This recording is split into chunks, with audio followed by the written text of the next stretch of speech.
এত কিছু আয়োজন হচ্ছে, আজ দশমী, তাই ঠাকুর ভাসান দিতে হবে, তো এই জন্য এত পুরো ভিডিওটা তোমাকে দেখলাম, ঠিক আছে? তো সেই হিসাবে তোমার কমেন্ট করো, ঠিক আছে?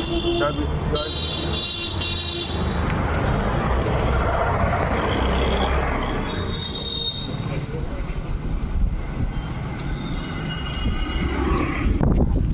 তখন বৃষ্টি মোটামুটি এসে মাথা ভিজে গেছে, দেখতেই পাচ্ছ। তো পুরো ব্যাপারটা ঘরে গিয়ে বলছি।